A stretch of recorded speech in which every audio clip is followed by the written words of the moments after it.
एक बार फिर से गुड मॉर्निंग, गुड आफ्टरनून या गुड इवनिंग। आप सभी लोग कंटिन्यूअस क्रैश कोर्स की क्लासेस ले रहे हैं, तभी यहाँ तक पहुँचे। हर रोज क्रैश कोर्स का एक चैप्टर क्लास देखी ऐप पर, और क्लास देखने के बाद फिर उसको सवालों को करके देख लिया। न्यूज़ जर्नल की किताब तुम्हारे हाथ में होनी चाहिए नई, लेकिन जब वीडियो चल रही है तब नहीं। वीडियो चलते टाइम सिर्फ अपना ऐप चला करके क्लास देखनी है। अब ये फिर क्लास पूरी होने के बाद इसको बंद करके रखना है, फिर किताब उठानी, क्लास देखते ही किताब उठाना और उन सवालों को अपने हाथों से बना करके छोड़ना।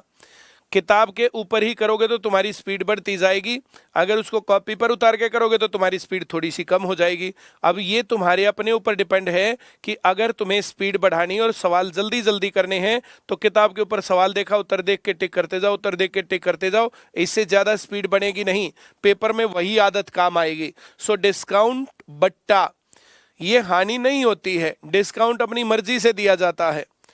यहां पर तीन बातें देखने को मिलेंगी: कॉस्ट प्राइस, सेलिंग प्राइस और मार्क प्राइस।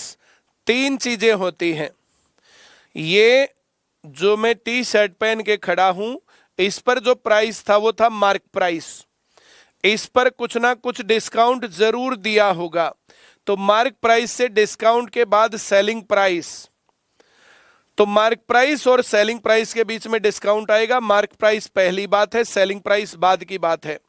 कॉस्ट प्राइस और सेलिंग प्राइस में दुकानदार ने जिस रेट पर सामान खरीदा वो है कॉस्ट प्राइस, फिर इस पर प्रॉफिट या लॉस लिया होगा और उसके बाद सेलिंग प्राइस।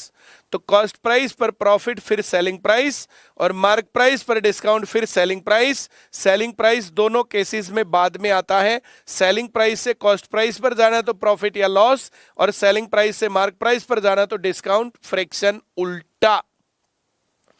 तीर की डायरेक्शन हमेशा ध्यान रखना। इक्विवेलेंट डिस्काउंट बहुत बढ़िया सवाल है, पेपर में हमेशा आता है। सीधा मत जोड़ देना, 100 मान लेना, 50% का डिस्काउंट लेना है, तो इसका 50% का डिस्काउंट हो गया 50। अब ये डिस्काउंट के ऊपर 10% और डिस्काउंट लेना है, तो इसका 10% है 5, इसमें से 5 घटाइए हो गया 45। अब 100 का सामान ये घट करके 45 हो गया, तो कितना डिस्काउंट हुआ? 50 यहां डिस्काउंट हुआ और 5 यहां पर हुआ, तो टोटल मिला के 55 डिस्काउंट हो गया। या 100 में से 45 रह गया तो 55 हो गया। इस तरीके से सवाल करना है। सवाल समझ में आने लग गया तो आगे रिवाइज करना, समझ में आने नहीं लगा है तो इस चैप्टर को जो क्लास में पढ़ा रखा था और वो वीडियो ऐप पर है वहां जाकर के संपर्क करें, उस क्लास को देखें।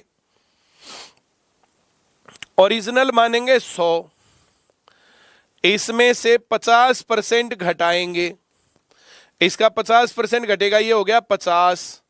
अब इसमें से 40% घटाएंगे, इसका 10% है 5 और इसका 40% है 20, इसमें से 20 घटेगा तो ये हो गया 30। अब 100 का सामान 30 का बिक रहा है तो 70% डिस्काउंट। इसको दूसरे तरीके से ऐसे सोच सकते हैं, 100 का 50% 50 और 50 का 40% 20, तो 50 और 20 70% डिस्काउंट। ओरिजिनल 100 मान लेना, इसमें से पहले 50% घटाओ, 50 बच गया, आगे पीछे घटा सकते हैं, फिर इसमें से 40% घटाओ, इसका 10% 5, 40% 20, 20 घटेगा तो 30। अब इसमें से 30% घटेगा, इसका 10% 3 और इसका 30% 9, 30 में से 9 गया 21, तो 100 का सामान 21 का हो गया। 79% डिस्काउंट, ए सही उत्तर। अब हम आगे बढ़ेंगे। निम्नलिखित का समतुल्य बट्टा ज्ञात कीजिए। 10%, 20%, 40%। 100 का सामान हो गया, 100 के सामान में से 40% घटेगा तो ये हो गया 60। फिर इसमें से 20% घटेगा तो इसका 10% 6, 20% 12, 12 घटेगा तो 48। अब 48 का 10% घटेगा, इसका 10% 4.8 है। देखो अगर समझ में बात आए तो 40 यहाँ घट गया, 12 यहाँ घट गया, इसका 10% 4.8 यहाँ घटेगा। 40 और 12 52 और 4 56.8% का डिस्काउंट अलग अलग तरीके से हो गया।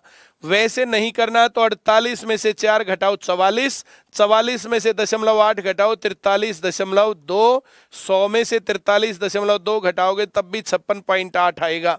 जैसे भी मन करे ऐसे कर लो। समझ में नहीं आ रहा तो बेसिक वाली क्लास जरूर देख लेना। 100 का सामान है भाई साहब, इस पर 25% का डिस्काउंट है, 75 का हो गया। इस पर 20% का डिस्काउंट है, इसका 10% 7.5, इसका 20% 15, इसमें से 15 घटेगा तो 60। अब यहां पर हम देखें तो 25 घट गया, यहां देखें तो 15 घट गया। अब इसका 10% अगर घटेगा तो 6 घटेगा। 25 और 15 40 और 6 46%। सी सही उत्तर है। 100 मान लेंगे, 50% घट गया। 100 का सामान 50% घट गया तो 50। अब यहां 20% घट गया, इसका 10% 5, 20% 10, 10 घट गया तो ये 40।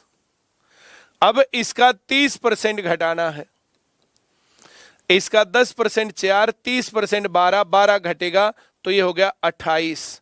100 का सामान 28 रह गया तो 72% घट गया।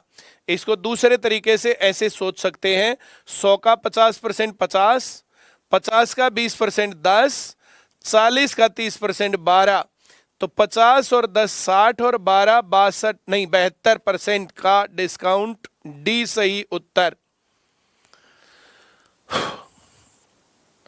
मार्क प्राइस दिया भाई साहब 60, डिस्काउंट दिया भाई साहब 10%। सेलिंग प्राइस का मामला है भाई, 60 रुपए लिखा हुआ 10% डिस्काउंट है तो 54 रुपए का बेच दिया। ए सही उत्तर। सेलिंग प्राइस दुकानदार का, हमारा नहीं।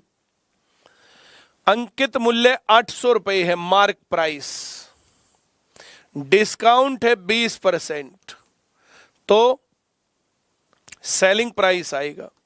इसका 10% 80, 20% 160, 160 घटाएंगे तो 640।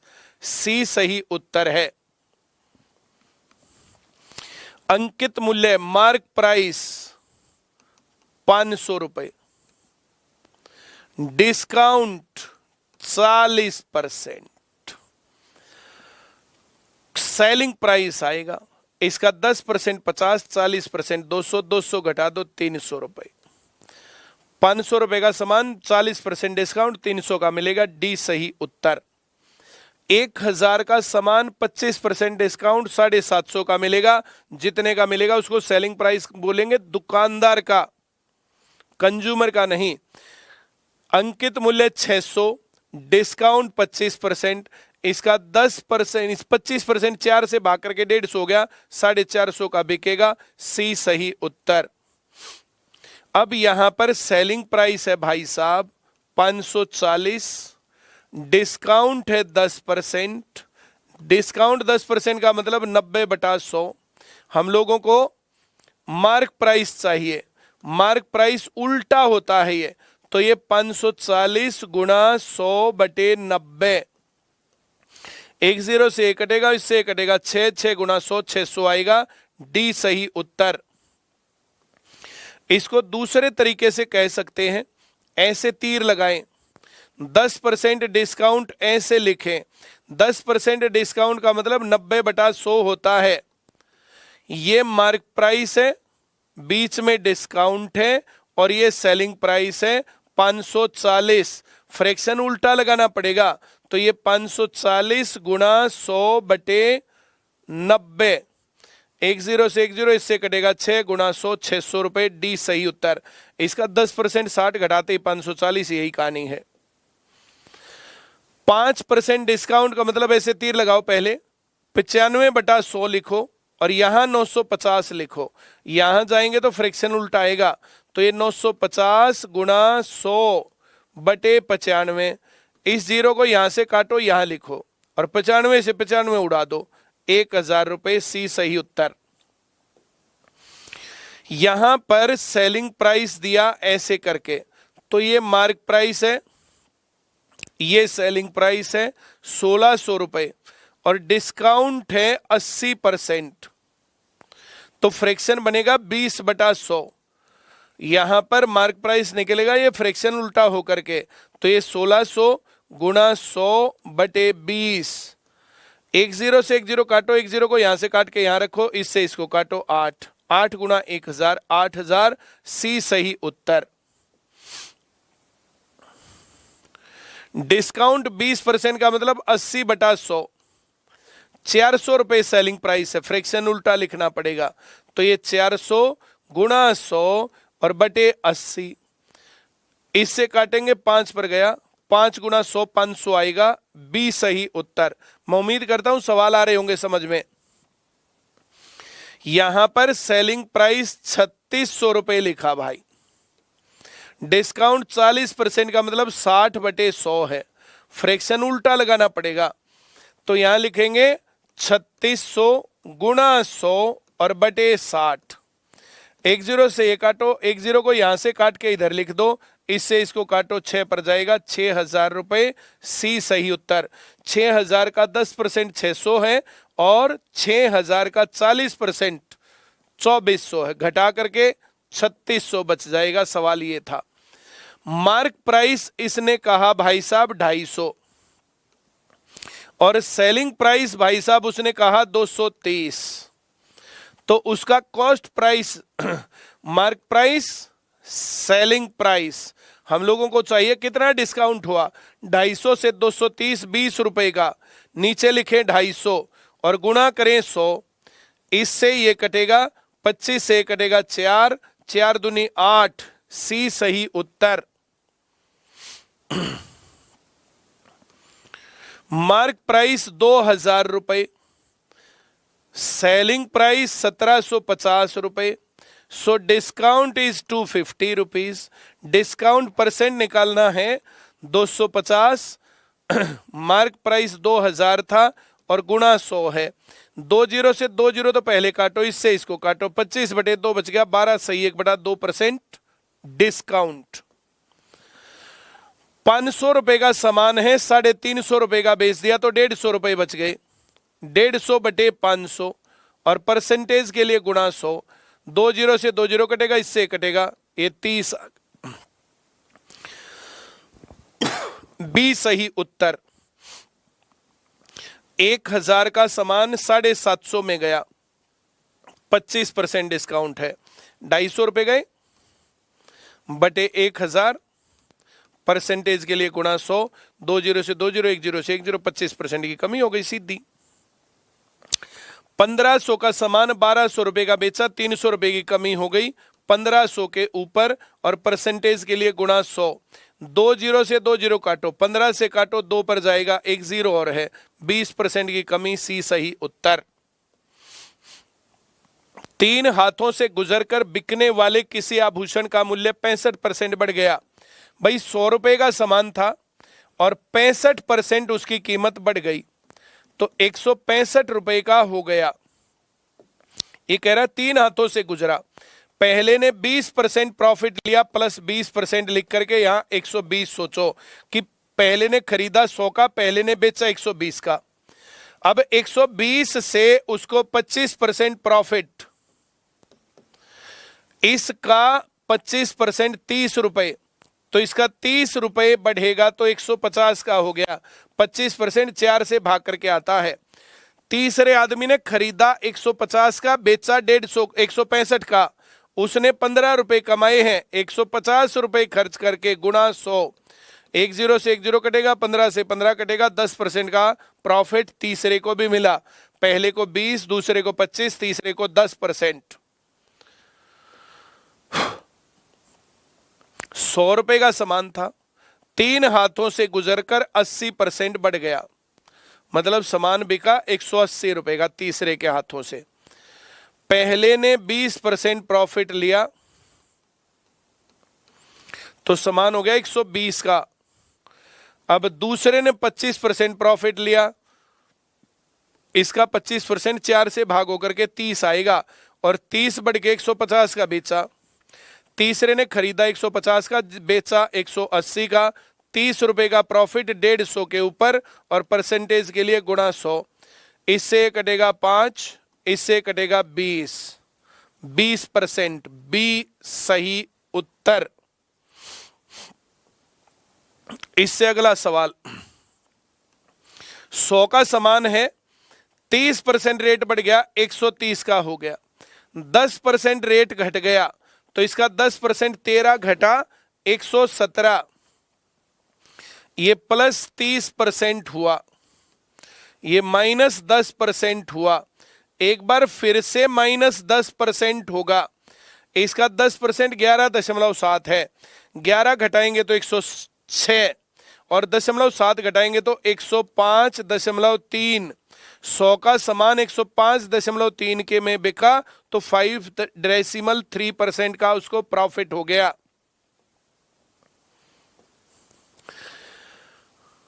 एक डिस्काउंट दिया 20% तो समान का रेट हो गया 80/100।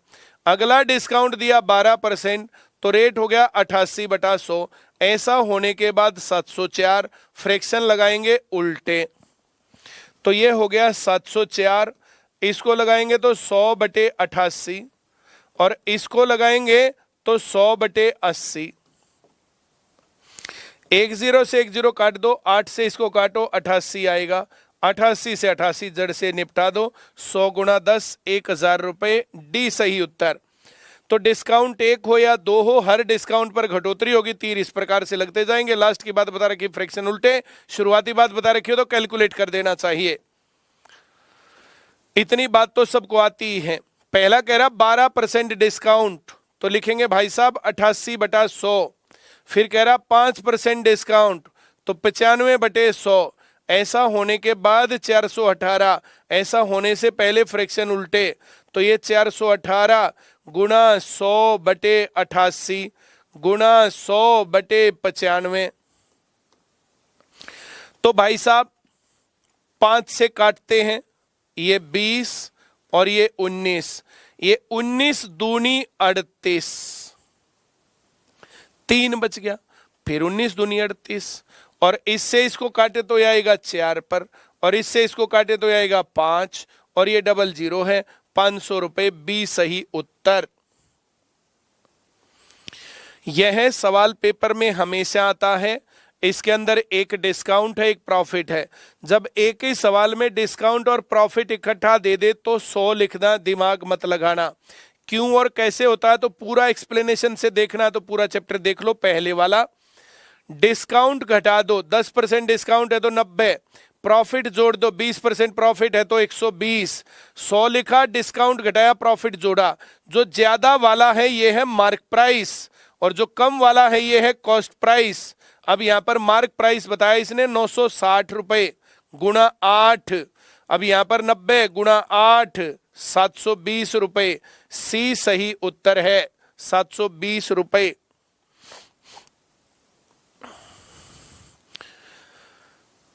₹400 में खरीदी गई किसी वस्तु का अंकित मूल्य कोई दुकानदार क्या रखे कि 20% डिस्काउंट काटने के बाद भी 25% प्रॉफिट हो। एक ही सवाल में डिस्काउंट और प्रॉफिट इकट्ठा है, 100 लिखते हैं। डिस्काउंट घटाओ, 20% डिस्काउंट है तो 80, प्रॉफिट जोड़ो, 25% प्रॉफिट है तो 125।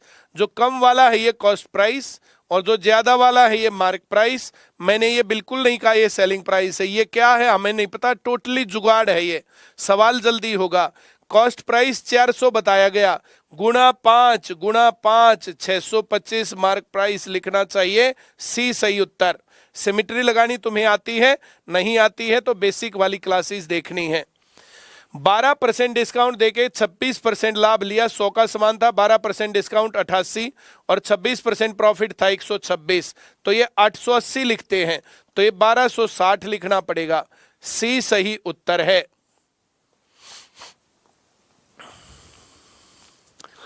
एक व्यापारी अपने वस्तु का क्रय मूल्य से 50% अधिक लिखता है, 100 का समान है भाई साहब, 50% ज्यादा लिखता है तो ये हो गया 150। 10% की देता छूट, ये प्लस 50%, इसका 10% देता है डिस्काउंट, -10%। इसका 10% 15 गया 135। 100 का सामान 135 का बेच दिया, 35% प्रॉफिट, बी सही उत्तर।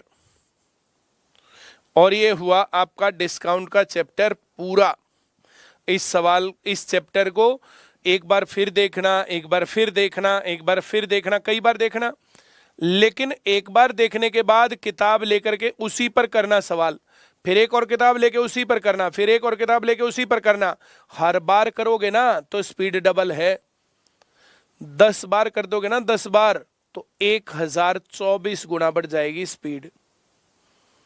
अगर 1024 घंटे में पेपर होना हो और 10 बार पेपर कर दिया तो 1 घंटे में पेपर हो जाएगा। ऐसे बार बार सवाल करने से स्पीड बढ़ती है। तुम लोगों ने 10,000 सवाल किए ना, एक एक बार सिलेक्शन नहीं होगा। तुम लोगों ने 1000 सवाल 10 बार किए ना तो सिलेक्शन होगा। अपना कंटेंट, अपना मटेरियल कम रखना, उसी को बहुत ध्यान से करना, बहुत अच्छे तरीके से करना, पास हो जाओगे। नौकरी लगने का ये तरीका है। थैंक यू वेरी मच, बहुत बहुत आभार।